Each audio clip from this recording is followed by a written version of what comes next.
Oke, Assalamualaikum warahmatullahi wabarakatuh. Ketemu lagi dengan pelajaran matematika. Hari ini membahas tentang ruang dimensi 3. Untuk hari ini, standar kompetensi yang akan dicapai adalah menentukan kedudukan, jarak, dan besar sudut yang melibatkan titik, garis, dan bidang dalam ruang dimensi 3. Kompetensi dasar yang harus dicapai adalah menentukan kedudukan titik, garis, dan bidang dalam ruang dimensi 3. Dengan indikator menentukan kedudukan titik dan garis, titik dan bidang, garis dan garis, garis dan bidang, juga bidang dengan bidang dalam ruang. Oke, pembahasan diawali dengan unsur-unsur dalam ruang dimensi 3. Jadi sebelum membahas lebih jauh, kita harus tahu apa itu unsur-unsur apa saja yang ada dalam ruang dimensi 3. Oke, siap? Ya. Unsur yang pertama adalah titik. Titik ditunjukkan dengan noktah. Jadi titik itu nggak bisa didefinisikan.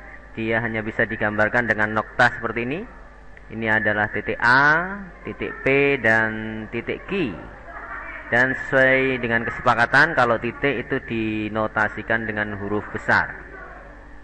Kemudian kalau titik-titik banyak sekali berkumpul, berjejer-jejer, ini ternyata kumpulan titik membentuk sebuah garis.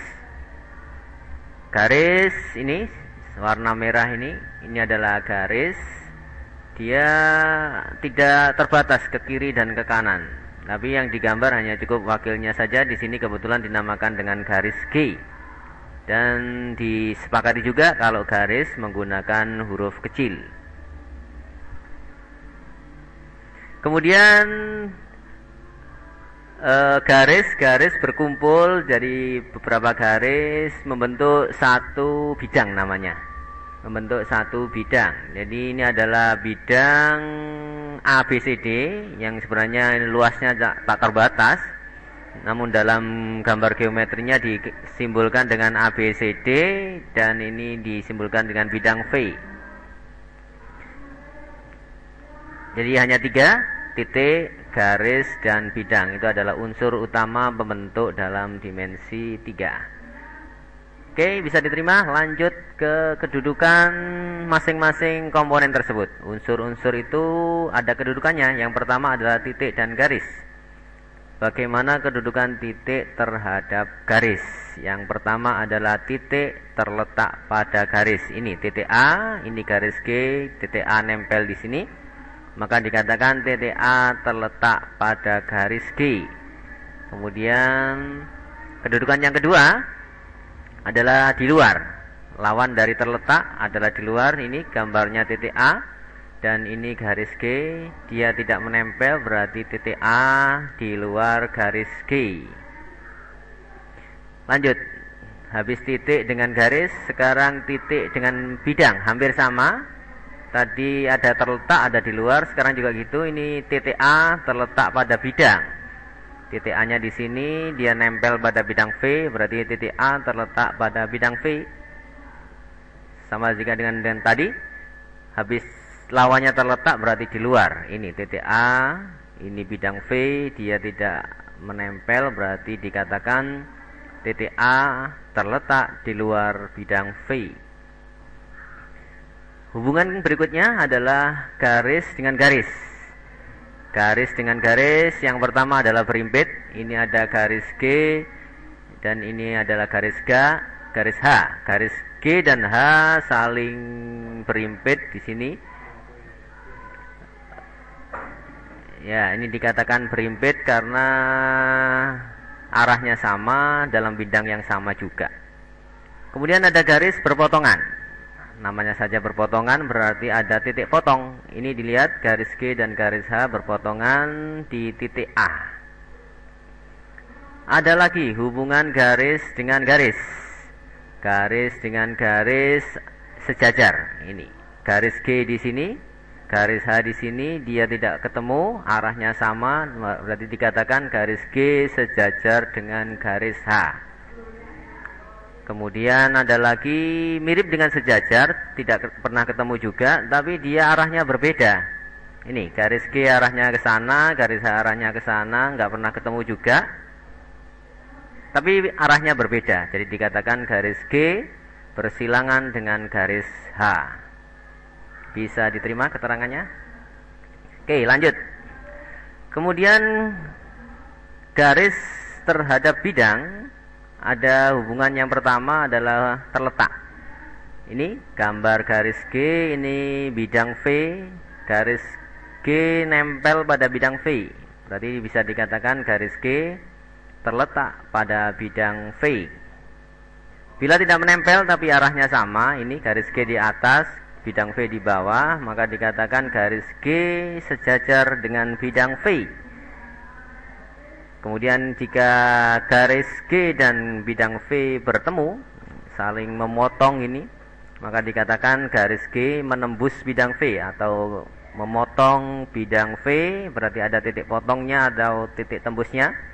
Kemudian kebetulan di gambar ini adalah titik A sebagai titik tembus atau titik potongnya.